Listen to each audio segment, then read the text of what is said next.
Bienvenidos a Iglesia Iseble. Hoy queremos compartir con vos algo especial. Deseamos de corazón que pueda ser de bendición para tu vida. Te invitamos entonces a disfrutar el mensaje del cielo. Si me acompañan al Evangelio de Juan en el capítulo 12, dice en el verso 1, 6 días antes de la Pascua vino Jesús a Betania, donde estaba Lázaro, el que había estado muerto y a quien había resucitado de los muertos. Y le hicieron allí una cena. Marta servía, para variar, y Lázaro era uno de los que estaba sentado a la mesa con él. Entonces María tomó una libra de perfume de nardo puro, de mucho precio, y ungió los pies de Jesús y los enjugó con sus cabellos, y la casa se llenó del olor del perfume. Y dijo uno de sus discípulos, Judas Iscariote, hijo de Simón, el que le había de entregar: ¿por qué no fue este perfume vendido por 300 denarios y dado a los pobres? Pero dijo esto no porque se cuidara de los pobres, sino porque era ladrón, y teniendo la bolsa, sustraía de lo que se echaba en ella. Entonces Jesús dijo: déjala, para el día de mi sepultura ha guardado esto, porque a los pobres siempre los tendréis con vosotros, mas a mí no siempre me tendréis. ¿Quién conoce este pasaje? ¿Quién lo ha escuchado alguna vez? Todos.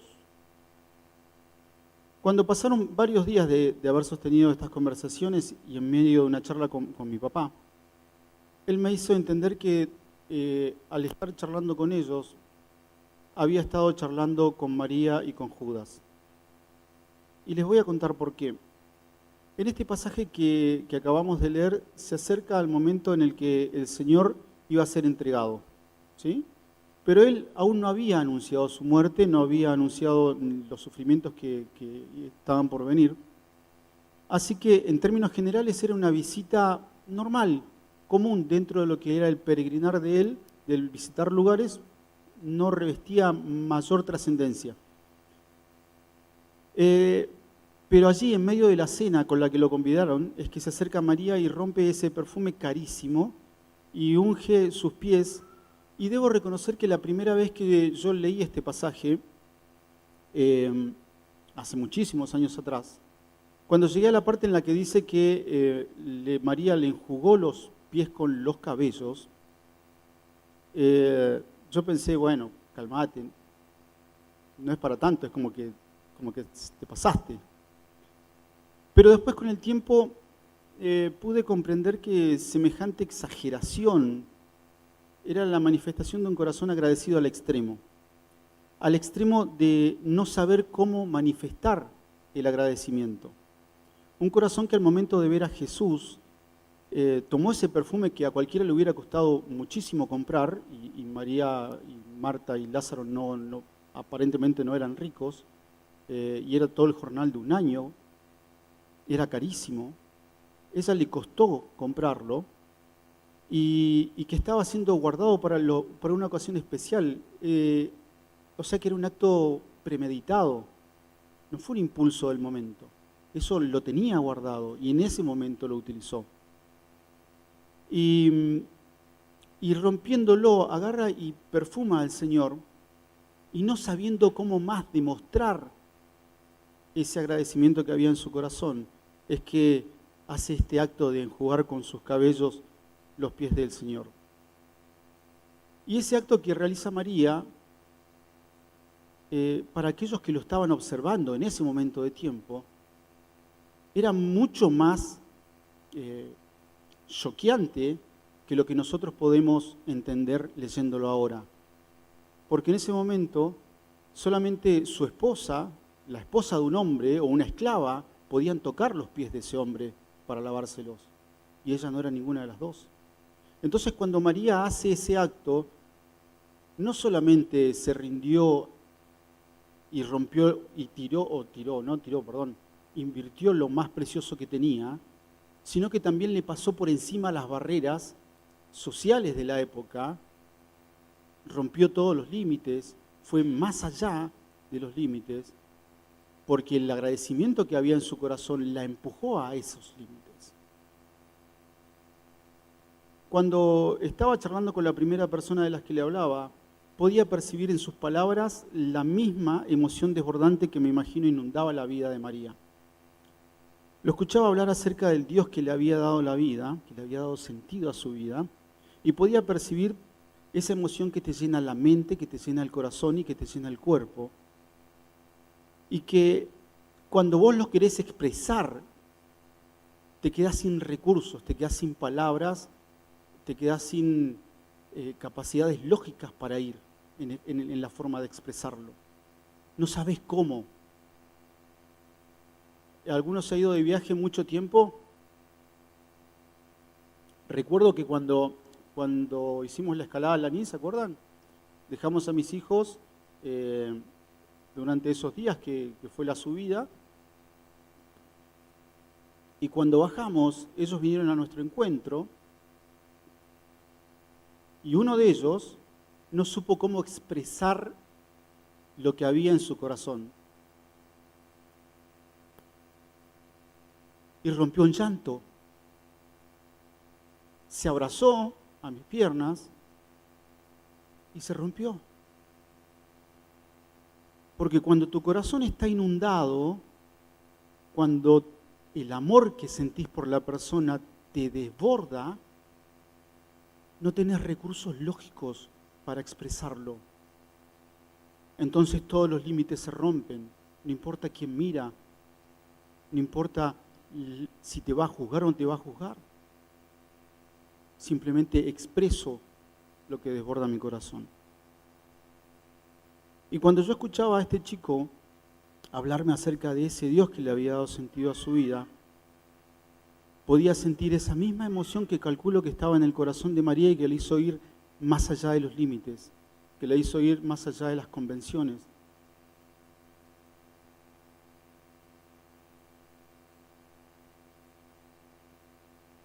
Esas emociones, ese amor que sentía este chico por su Dios, el que había descubierto, era la que lo hacía hablar sin cesar y a la primera persona que se le cruzara acerca de lo trascendente que había sido en su vida, la llegada de Él, la llegada de Dios. Entonces caía en el mismo agradecimiento exagerado en el cual cayó María. Porque a veces nosotros cuando escuchamos a alguien nuevo que te habla acerca de Jesús, decimos, bueno, para un poco. Pero no. Ahí los equivocados somos nosotros. En la contracara de esta María, agradecida de manera exagerada, lo encontramos a Judas. Y acá tenemos un problema porque apenas decimos Judas, y dígame si no es cierto, cuando vos decís Judas, lo primero que pensás es traidor. ¿Sí o no? La primera palabra que asociás es Judas, traidor. Es más, anoche me puse a buscar en el Face todas las personas que se llamaban Judas, viste que ponen buscador, Judas, y las que se llamaban Miguel. Y el nombre Judas no es muy popular. Pero bueno, tratemos de no juzgarlo o de no leer el pasaje cargándole el juicio de conocer cómo fue la historia de Judas, ¿sí? Tratemos de no evaluar la actitud de él con el prejuicio de saber que hasta dónde llegó el nivel de su traición. Así que los voy a invitar a leer el pasaje, pero salteando el verso 4. ¿Les parece? En el 3 dice, entonces María tomó una libra de perfume de nardo puro de mucho precio y ungió los pies de Jesús y los enjugó en sus cabellos, y la casa se llenó del olor del perfume. Y dijo uno de sus discípulos, cualquiera, no importa, ¿por qué no fue este perfume vendido por 300 denarios y dado a los pobres? Pero dijo esto no porque se cuidara de los pobres, sino porque era ladrón y teniendo la bolsa, sustraía de lo que se echaba en ella. O sea, ante esa demostración exagerada de agradecimiento por parte de María, uno cualquiera de los discípulos, no importa quién, tiene la reacción de condenar el hecho. ¿Pero por qué lo hace? Porque afectaba a sus intereses.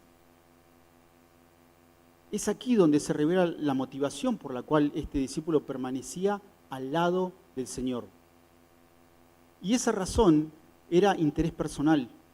Se servía de Jesús para poder cubrir sus necesidades materiales una y otra vez. Y cuando ve el perfume derramarse, sabiendo lo que valía, saca la calculadora e inmediatamente saca la cuenta de cuánto es lo que está perdiendo. Y eso es lo que le provoca la reacción de crítica. Ahora, cuando yo veía, o cuando leía esto, se me venían varias preguntas a la cabeza. Decía, ¿acaso Jesús no sabía lo que había en el corazón de Judas? ¿Acaso sabiéndolo, por qué le encargaba todavía que manejara la bolsa, que manejara los recursos del grupo? Si sabía que estaba metiendo la mano en la lata. ¿Era solamente ese discípulo el que se acercaba a Jesús por interés? Y varias preguntas más, pero vamos a contestar la última de ellas. ¿Era solamente él el que se acercaba a Jesús por interés?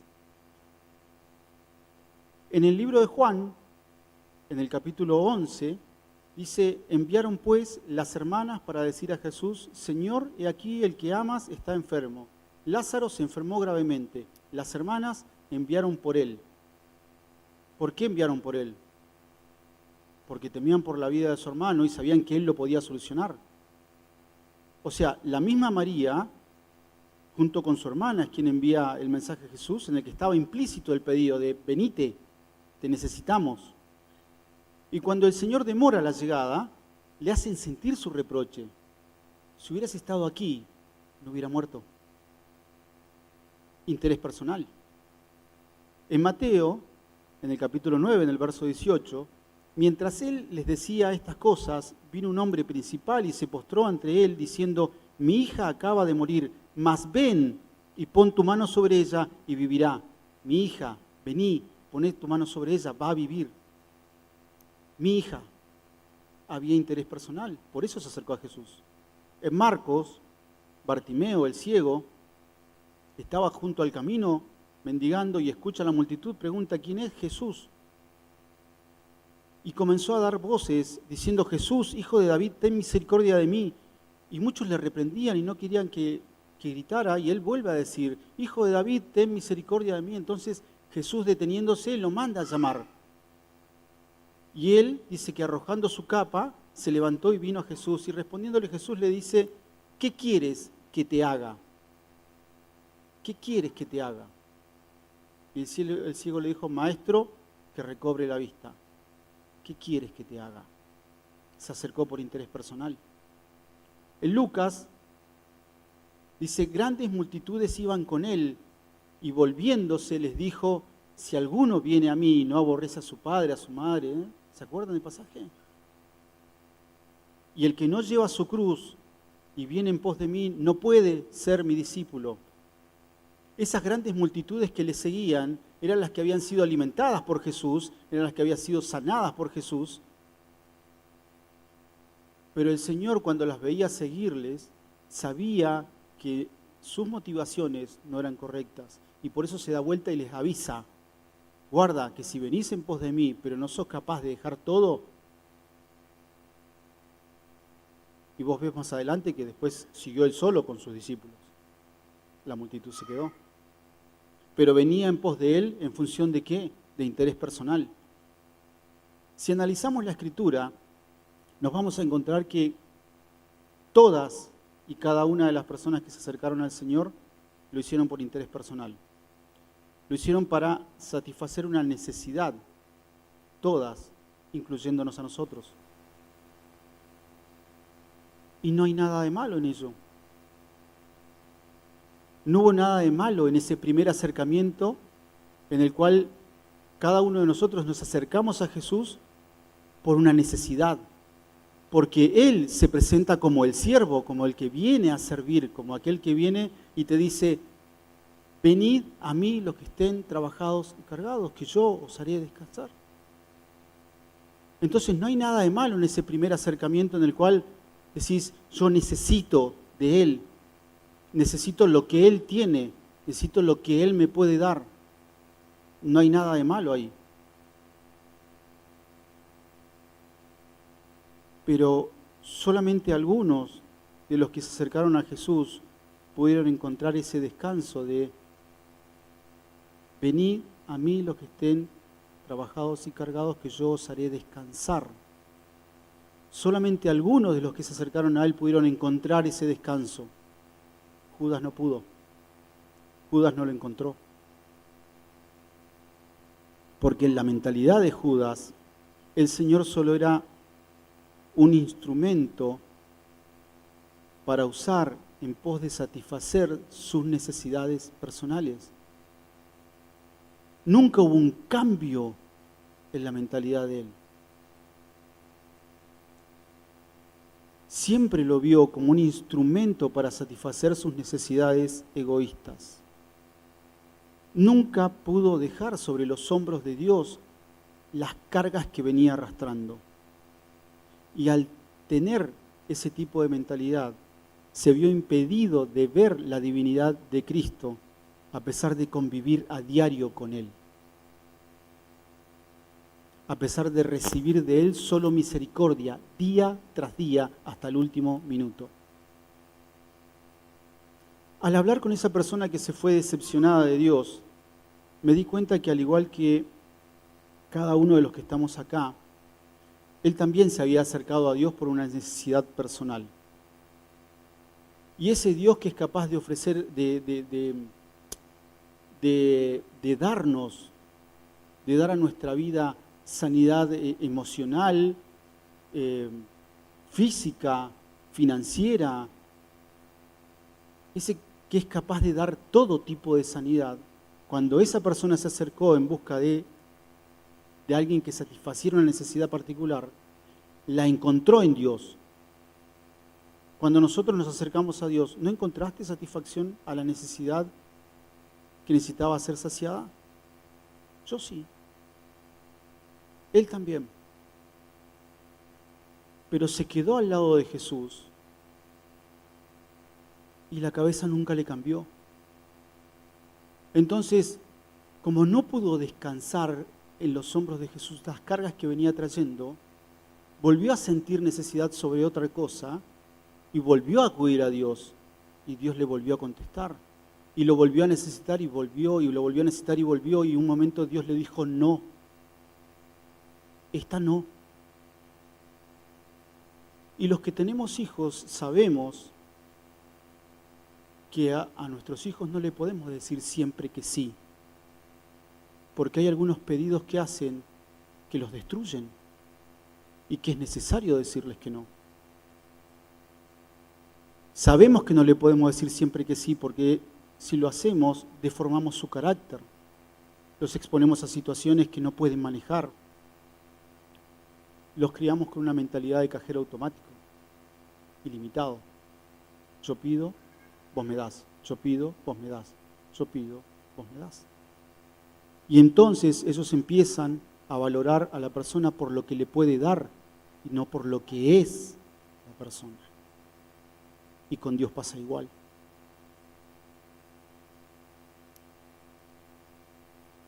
Lamentablemente todos en algún momento de nuestras vidas nos encontramos con palabras en nuestra boca al estilo de Marta y María al morir Lázaro. Te demoraste, si hubieses estado.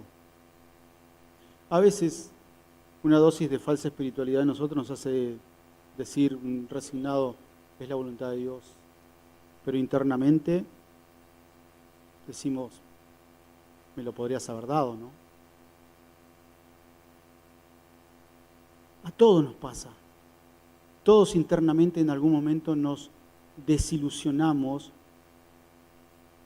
porque fuimos inmaduros espiritualmente y pretendíamos de Dios algo que Dios no era. Entonces no hay problema de en algún momento que te pase. El problema, lo peligroso, es cuando esa forma de pensar se convierte en una constante en nuestra vida. Y nuestro transitar por las sillas de la iglesia y por nuestra vida interior está asignada por nuestras supuestas necesidades insatisfechas y nuestro pensamiento permanente es ¿qué puede hacer Dios por mí? ¿De qué manera me puede solucionar la vida? Mis oraciones están repletas de pedidos pero mi vida está carente de manifestaciones exageradas de agradecimiento a Dios. En ese momento me convierto en Judas. Porque Judas no lo traicionó cuando recibió la bolsa de monedas. Lo traicionó mucho antes. Fue cuando dejó de tener un corazón agradecido para con Dios. Fue cuando dejó de levantarse por la mañana y dejó de acercarse a Dios para pegarle un abrazo con todo su corazón, para solo decirle gracias. Gracias, Señor, porque le pusiste sentido a mi vida, porque protegiste mi matrimonio, porque amparaste a mis hijos. Gracias porque puedo despertar cada día y puedo sentir que estás a mi lado y que me amás a pesar de lo que soy.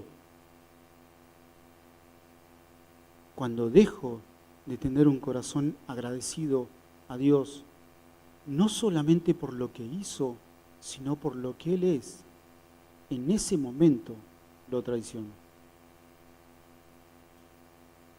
En un punto me preguntaba si el Señor sabía que estaba metiendo la lata, ¿por qué le confiaba la bolsa? ¿Por qué seguía siendo Judas quien administraba las finanzas del grupo, el que controlaba los recursos? Y después me di cuenta que hace lo mismo, exactamente lo mismo con nosotros.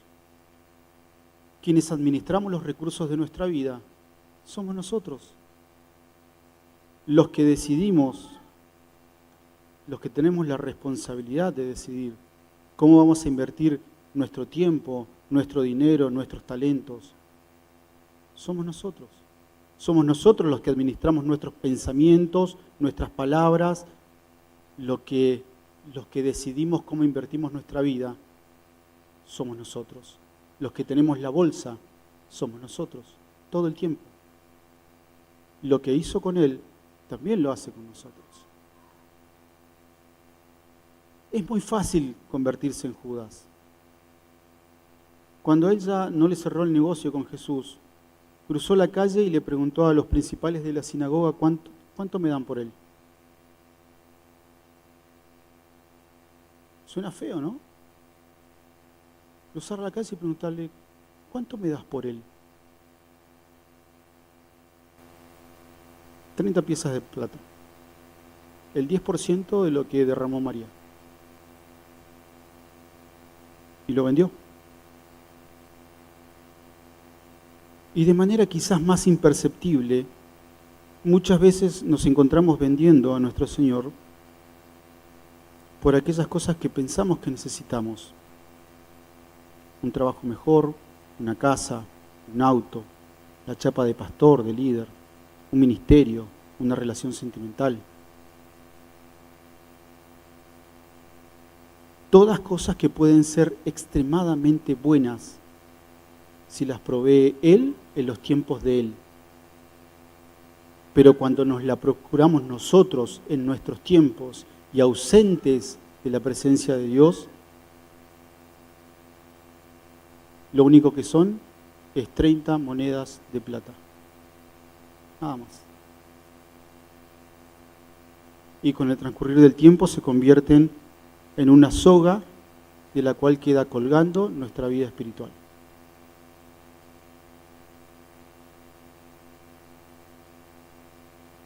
Y en el tiempo, sin darnos cuenta, nos encontramos en la cola de un banco hablando acerca de cómo nos decepcionamos de Dios.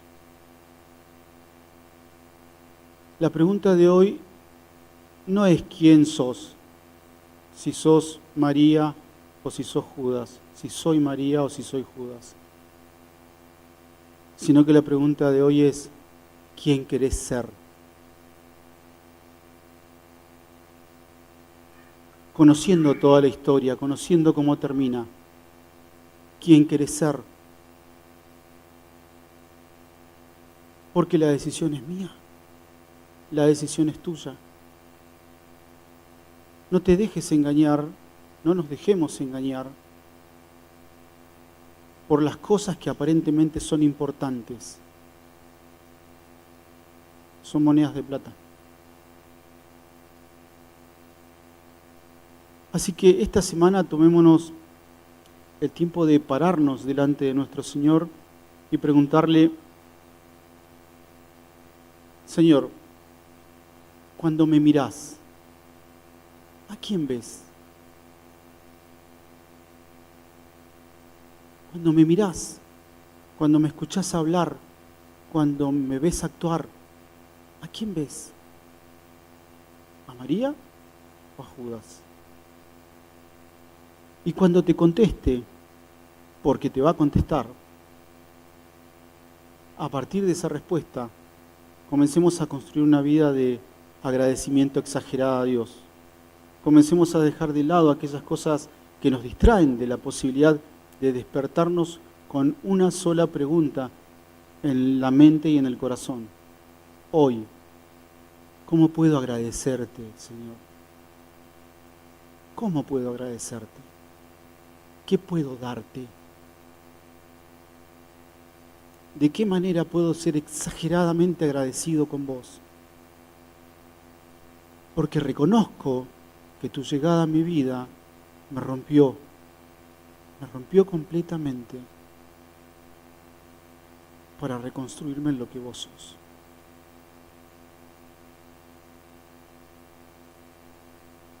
Una iglesia repleta de gente exageradamente agradecida, sin lugar a dudas, va a ser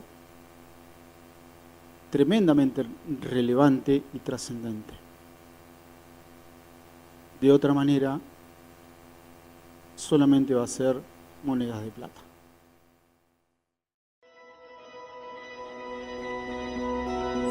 Gracias por ser parte de la gran familia Iseble. Te invitamos el próximo sábado 20-30 horas a nuestro punto de encuentro, ubicado en Avenida Cuesler 1820. Desde ya, muchas gracias por tu tiempo.